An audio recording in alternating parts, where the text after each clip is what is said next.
Yes, mates, how's it going? My name's Lee, and welcome back to the FPL Punk YouTube channel. I have activated my wildcard, so in this video, I'll look at some fixture runs and then break down my current Game Week 4 wildcard draft, as well as highlighting some different options for each position. Enjoy FPL content. Please subscribe to the channel down below. Anyway, let's rock and roll. Be strong.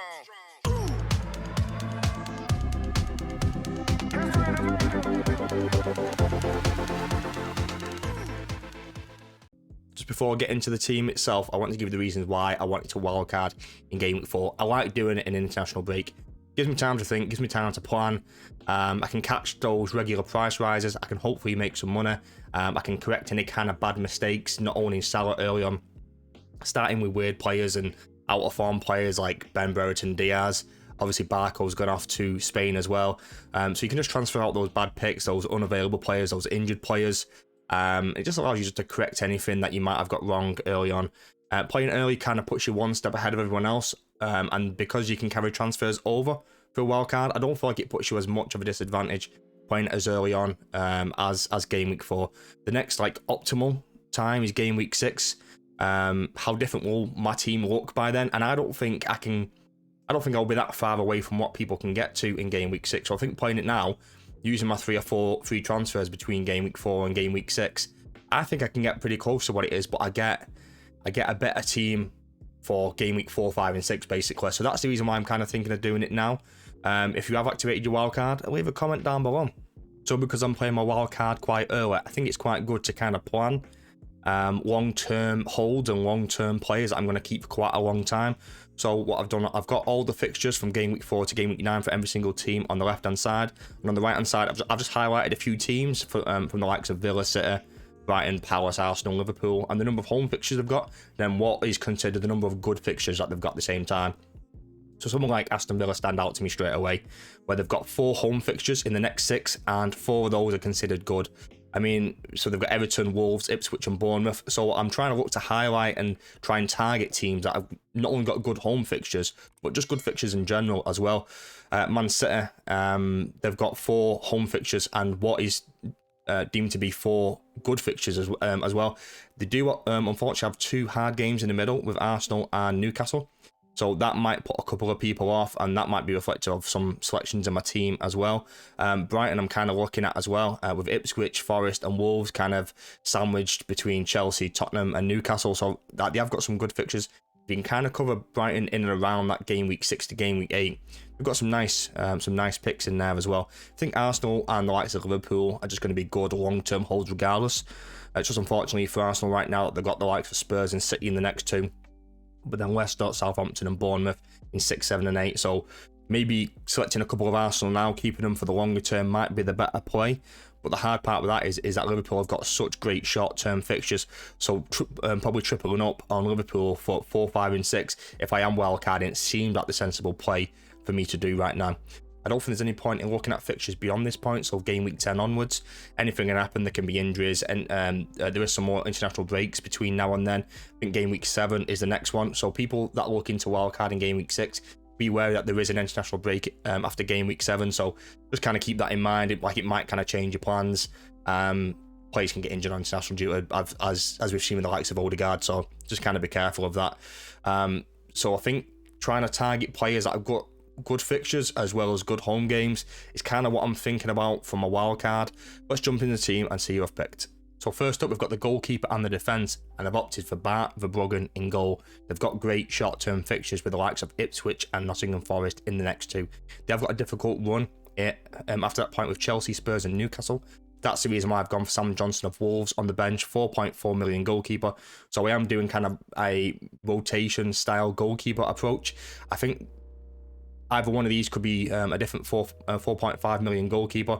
It could be the likes of Sells. It could be, I could take Johnson down to a 4 million. I could go to Emi Martinez and get a 5 million goalkeeper. I could bring Henderson back in. So there are a couple of options from that point of view. My defence has stayed pretty solid, to be fair. What I really wanted to do was double up on the Liverpool defence. And I've got quite a lot in the bank still. I've still got 1.4 million. So anyone can get to this team because it's only worth 98.6.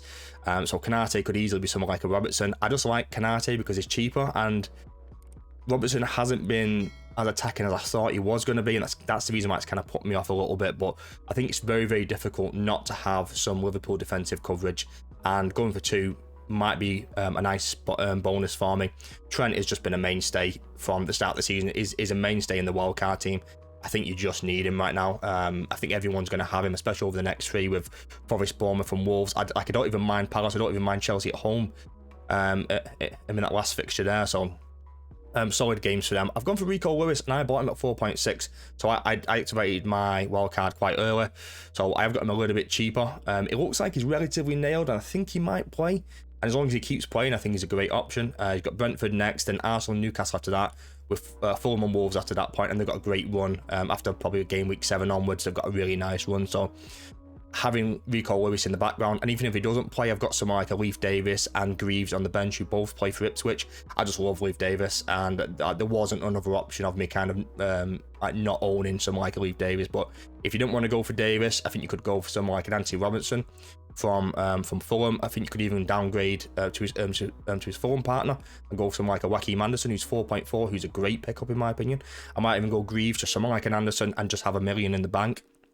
So there are great options all over the pitch, but that's my defence, that's my goalkeeper. I'm quite happy with my rotation of the goalkeepers, and I'm really happy with my defence, especially for the next 5 or so, where Rico Lewis, like especially in the Arsenal and Newcastle fixture, I can bring someone like a Davis in and cover for him there. The only doubt that I've got is Kanate might not play, and if he doesn't play, it might have to go to someone like a Robertson instead. But what do you think about my goalkeeping defence? Leave a comment down below. Next up, we've got the midfielders, and I've gone for Saka, Salah, Rodgers and Eze with Mbeumo on the bench. I just love Saka as an option, and I know he's got 2 tough games in the next 2, but with Leicester, Southampton and Bournemouth, after that point, I think it just makes sense not to book in transfers. Try and plan for that long-term kind of that long-term plan, and having him for that, I think just makes a lot of sense in my opinion. 10.1 million, owned by 32.1%, so he's still massively owned by a lot of the game. And you can see there that I've also got Salah in this team as well. 12.7 million midfielder, 42.5% owned, and I'm really happy to own Salah for the next 3. I think he's just such a great captaincy option. I mean, like, he's got Forest and Bournemouth like in the next 2. That for me is just nailed on captaincy. I know people might go for some other players. Salah for me is just by far and away the standout option. I have gone from Mbeumo on the bench right now. 7.1 million midfielder. I got him at 7. 20% owned right now. He's got 2 tough games coming up. That's the reason why I'm starting Morgan Rodgers instead. Rodgers is just such a great 8th attacker for me. I could easily upgrade him with someone like a Minter, someone like a Semenyo, but I think Rodgers just offers so much value, and that's what I really like about him. And with Villa's fixtures as well, they've got quite a decent fixture on. I just really like him as an option, and he did play for the England under-21s last night, and he did take a penalty as well. So we all know Watkins isn't the greatest penalty taker. Is Morgan Rodgers on penalties? You don't know. Last but not least, we've got Eze, 6.9 million. He just offers so much value. 25% owned, Crystal Palace midfielder. He seems to have a good fixture, bad fixture, good fixture, bad fixture, but I think he's so talismanic for Palace, basically on everything, and nice to see that he did get some goal returns recently. That I just think he offers us so much value and is such a great option. And what I like about what I've kind of got set up here right now is that once game week 6 comes around, I've already got Mbeumo ready to go, and people that are going to be wildcarding in game week 6 are going to bring Mbeumo in. I've already got him, and if he does anything in those next 2 games, he could rise in value once again, which is something that I just really like. Some other kind of options that you could go for. You could go for some Liverpool options in midfield. You could go for some like a Jota or a Luis Diaz. The reason why I don't really like those is that there is some kind of rotation risk and some minute risk, and that kind of puts me off a little bit. I absolutely love Kudos at 6.4 million from West Ham. I think he's a great option, and he's just being massively overlooked. They've been pretty solid over the first 2 games, and I think at one point, I think we will all own at least one defensive player from West Ham, and probably Jared Bowen and Kudus at some point. I think you could even go somewhere like a Cole Palmer. The only reason why I've gone for Saka over Palmer is I just don't want to make transfers. I want to try and plan and try not use any transfers up to game week 6, game week 7. So if I can minimize the amount of transfers that I am going to make, then that's the option I'm going to take. But I could easily go for Cole Palmer there instead, and then once game week 6 comes around, I'm going to want Saka. So whether that's Salah down to Saka or Cole Palmer down to Saka. That is another option as well, and it's something I have thought about, but for right now, I'm really happy that I own Saka. Let's move on to the forwards. Moving on to the forwards, we've got João Pedro, Alexander Isak, and Ollie Watkins. I've gone for João Pedro for those short-term fixtures with Ipswich and Nottingham Forest in the next two. I know they've got a relatively hard one after that point, but I'm trying to capitalise on those on the short-term fixture one, and he's so cheap that I don't even mind holding him after that point as well. So that's the reason why I've opted for him. I think he's going to be very heavily owned. He did get called up to the Brazil squad, which kind of put some doubt on him. For me, I just really like him as an option, and he's probably not going to leave my team. I've gone for Isak and Watkins. As you can see, I don't have Haaland. I think I can get away with not owning Haaland for the next few weeks, and it might be a little bit risky, but I think the upside of everybody selling Isak makes me want to own him even more.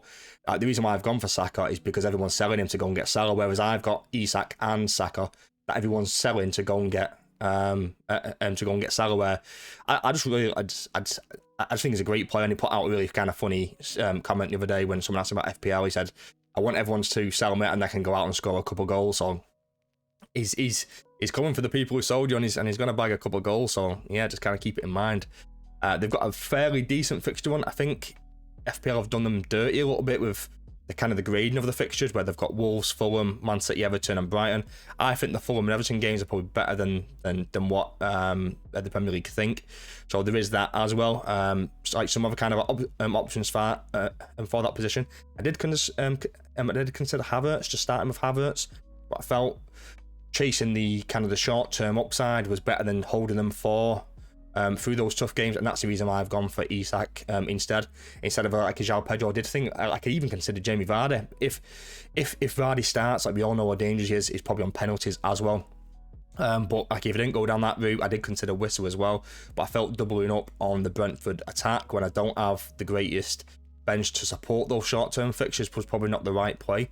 I think probably moving into game week 6, game week 7 when Haaland plays Fulham, I think downgrading the likes of Isak or Watkins down to someone like a Wissa, and then maybe moving some other funds around to then give me the money to go and get Haaland might be the better play for me. I did consider just keeping Muniz as well, but I just think he's been so poor. He's getting a lot of shots away, but he's just not scoring. I think he's one of those players, if you own him at the right time, then it's great. I've just not owned him at the right time. So for me, I'm probably going to sell him. I'm probably going to get rid and get the like of Watkins instead. I think for Watkins, 8.9 million. He's actually put up some decent stats and some decent data. Like he missed 2 absolute sitters against Arsenal. Like it was a miracle that they kept a clean sheet. So I think owning an Aston Villa attacker isn't the worst thing in the world, and it's not put me off the fact that that Watkins hasn't played particularly well. Like when he's got the likes of Everton, Wolves, Ipswich, and Fulham in the next 5. Even when United at home, like Villa are a good home team, so it doesn't put me off at all. I see people going for like Jackson. I just don't like him as a player. I know he's going to start for Chelsea, but I'd rather go and get some like a Watkins or keep Isak instead. But that's my attack. I'm really happy with the team it's kind of set out right now. I know not owning Haaland might be a mistake, but I do have plans to bring him in, and I've kind of discussed that a little bit. Let's move on to the captaincy and the reason why I don't think owning Haaland for the next few isn't so bad. So over the next few weeks, this is who I would captain. I would go Salah in game week 4 at home to Nottingham Forest. Salah once again in game week 5, home to Bournemouth. And then I would move it on to Saka in game week 6, home to Leicester. Saka again in game week 7 at home to Southampton. And then game week 8 is where it's not the greatest fixture. I could go back to Saka, who's also got a decent fixture, but I think Salah at home is such a great option. And I just don't rate Chelsea particularly well at all. So I don't hate going for Salah at home to Chelsea in game week 8. I think Haaland's got Wolves away, and then it only comes to game week 9. Haaland at home to Southampton is when you're going to really want Haaland. So if I can get him in by game week 9, I'm quite kind of content and happy not owning Haaland up until that point. And because I'm playing Wildcard now, I feel like I just need to capitalise on other players and use that money to spread it around, get better players. Hopefully Haaland blanks a couple of times and I can capitalise on that. But that's the reason why I'm kind of thinking no Haaland right now, that I don't need to captain him over the next 5 weeks. And if I'm not going to captain him, then what's the point in owning a player that's worth 15.2 million? It's just crazy. So that's kind of my thought process. If you think I've got it completely wrong, leave a comment down below. It's the reason why I've got it wrong. Right, mates, that's it for today's video. So we looked at some fixtures early on, tried to highlight a couple of fixtures run and try and target those good teams with the good fixture, with the good home fixtures, and then we looked at my Game Week 4 wildcard draft. I am open to a couple of changes right now. I've currently got no Haaland. I know it's a big risk, but I think targeting those short-term fixtures, bringing them in for Game Week 7, between Game Week 7 and Game Week 9, that's kind of my transfer plan over the next few weeks. And because I can carry free transfers over and through a wildcard, I don't think it's going to be as bad as people think. And I think using it now, targeting those short-term fixtures, is just the right play for me. It's something I planned at right at the beginning of the season. I'm going to stick with my original plan. That's the reason why I'm going to go with it. If you enjoyed today's video, don't forget to subscribe, leave a like, and leave a comment down below. Have a good day. Good luck for Game Week 4. Play your wildcard. Do it. Be a bit risky. Peace and love, man.